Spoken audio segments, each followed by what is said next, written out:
Добар ден! Ова е 41-то издание на Тајната на успехот. Тајната на успехот се серијал подкасти за женско предприемништво, кои се дел од проектот Национална платформа за женско предприемништво, кофинансиран од Европската Унија. Во денешното издание ќе ви представиме една млада дама, која не е директно поврзана со бизнисот, но учествува во креирањето услови за женското предприемништво. Вие представуваме Даниела Колева, пратеник во Македонскиот парламент.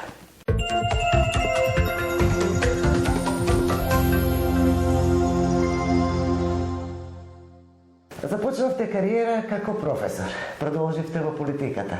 Имате ли овие две професии заеднички именител? Точно така, сметам дека имаат заеднички именител, имаат многу заедничко. Според мене политиката има врска буквално со сите професии и секоја професија може да допринесе во политиката. Меѓутоа, особено тоа кога некој е професор, има многу голема врска со политика.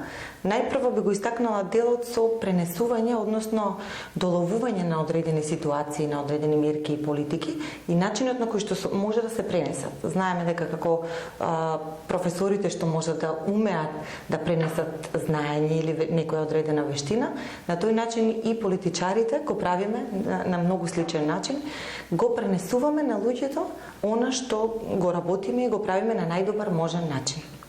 Во кои собраниски тела најчесто се расправа, односно се донесуваат одредени одлуки за местото и улогата на жената во општеството, во заедницата? Во собранието дискутираме во однос на позицијата на жената, речиси во сите тела, меѓутоа морам да ги истакнам како клучни тела Комисијата за еднакви можности, каде што сум член и јас, и Клубот на пратенички, кој што доста активно работи. Морам да напоменам дека оваа година имавме 20 години јубилеј од основање на Клубот на пратенички. Тука се креираат генерално сите политики и сите закони што се поврзани со жените. Морам да го споменам и овој пат новиот закон за буџети, со кој што буквално, значи, за секој сектор и за секоја институција и министерство, овој пат буџетот со донесување на овој закон ќе се реализира и ќе се креира се преку аспект на буџетска, односно родова перспектива.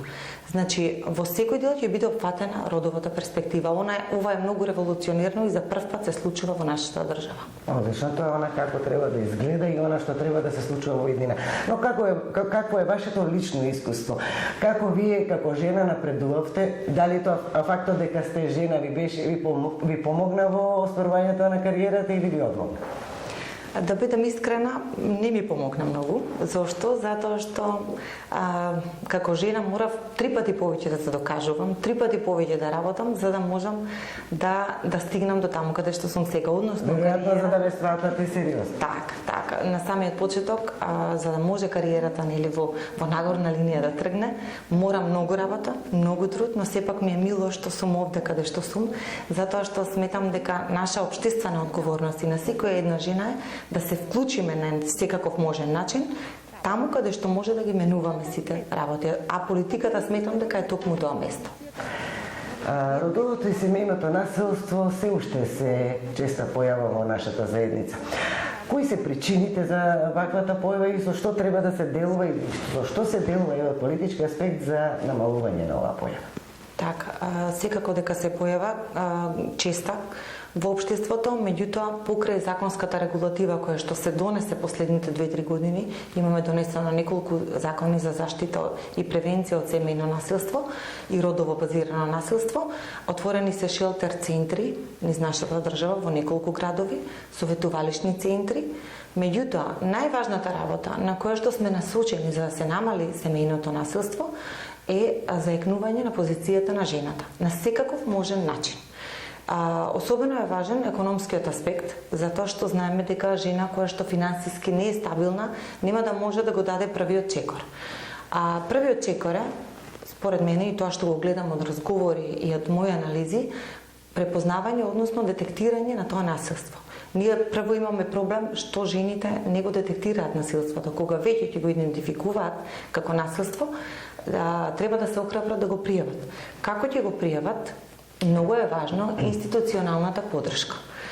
Да има доверба во институциите, тука се вклучени центрите за социјална работа, МВР, И овде имаме големо зајакнување, меѓутоа важна е и психолошката поддршка на жените, тоа што може на жена да помогне и да даде една сигурност и безбедност за понатаму.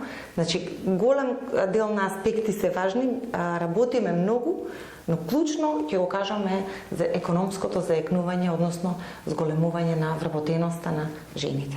Да, кога спомнавме економскиот дел, ние сме сведоци дека се поголем број на жени и се одважуваат, се охрабруваат да ги реализираат своите идеи, да ги искористат своите потенцијали. Колку државата или со кои мерки државата може да ги стимулира, да ги помогне женските иницијативи? Има доста направено и во овој дел. Јас ќе споменам неколку работи, неповратните грантови за самовработување и отварање собствен бизнис од пред неколку години, направија жените да можат да се охрабрат, да го дадат првиот чекор, ако претходно имале некое двумење или недоумица и несигурност, сега кога државата им помага, се решени и можат да го направат првиот чекор и да го отворат собствениот бизнис. Исто така има многу грантови покрај овие неповратни грантови, ќе ги споменам ИПАР 3, каде што може да аплицираат и каде што имаат повисоко бодирање.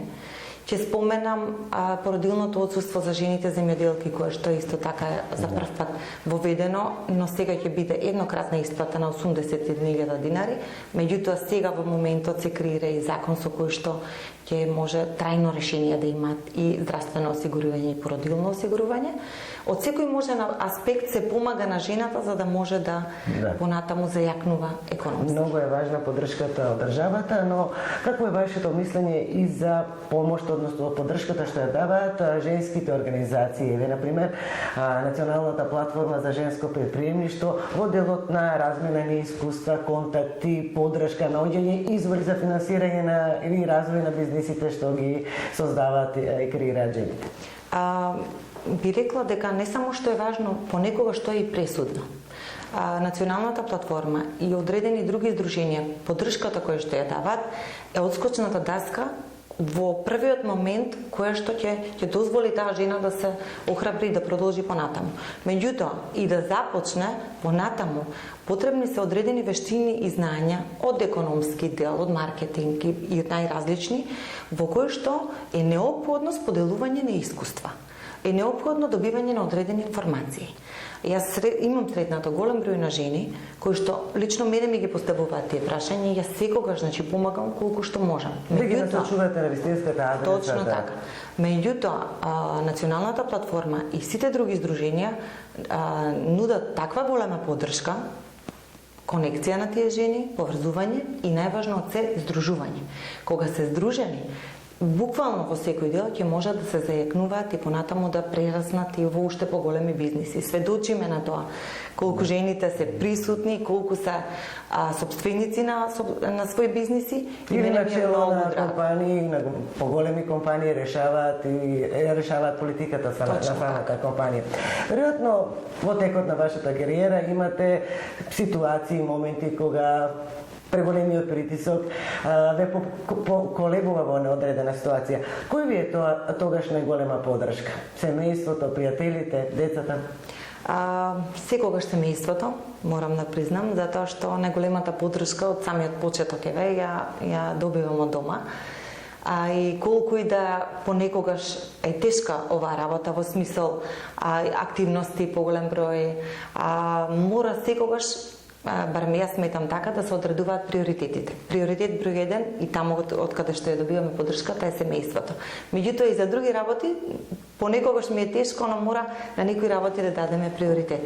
Меѓутоа мислам дека како жени во 21 век ние успеваме да бидеме и професионалци, да градиме и кариера, да бидеме и добри домаќинки, да бидеме и добри мајки. Меѓутоа најважно од се, тоа што го кажувам на сите жени, покрај сите тие обврски да се вклучиме во политичкиот живот. И да бидеме успешни, да бидете успешни. И успешни буквално на секое поле. И тој баланс кога ќе се направи, а успеваме да го направиме, мислам дека навистина е голем успех. Точно така. Помина години, еве, искуство зад вас.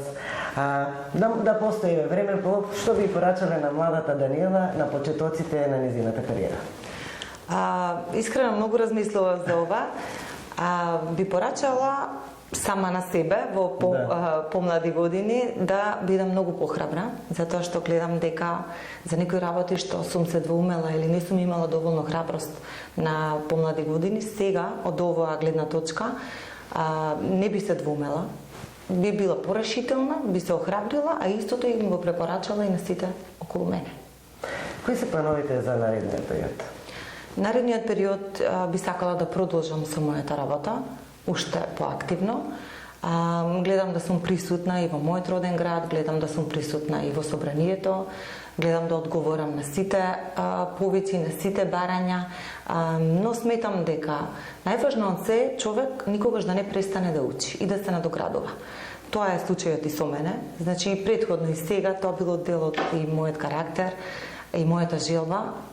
Ме интересираат многу работи, навлегувам и во нови теми, во некои нови полиња што се интересни за мене и ми се предизвик, сакам значи и тие да ги совладам и понатаму сега за сега значи би останала во оваа професија, се надевам дека и понатаму би добила доверба, тоа што го добивам како фидбек и од жените главно, но и општо од сите граѓани е дека се задоволни од мојата работа. Би продолжила уште посилно, затоа што тоа е мотивација за мене. Најголемата мотивација, да бидам искрена, ја добивам од жените кои што се препознаваат и сакат да бидат личност како вас и на крајот на денот и покрај сите турбулентни случувања имам добивано пораки или повици кога жени ќе ми кажат ти си ми инспирација. И буквално тоа вреди цела оваа работа за таква една реченица. Вие сте инспирација за многу жени. Ве што би им порачале на младите девојки, па не мора и младите и жените кои сакат да се вклучат во одредена област, во бизнисот, во политиката, никогаш не е доста. На сите жени би им порачала да бидат храбри, да не се двоумат, доколку размислуваат за некоја работа и не се сигурни, да секогаш да ја слушаат својата интуиција, да бараат поддршка и од други жени, секогаш има жени кои што ќе подадат рака. И би им порачала дека буквално нема работа која што е невозможна. Сега е нивното време, само треба да посегнат и секогаш може да го добијат тоа што го сакаат. Нема, благодарам за разговорот, благодарам што сте одзвана поканата за учество во тајната на успехот и ви посакувам уште поголеми успеси и во некоја прилика повторно да се сретнеме. Ви благодарам многу и вам.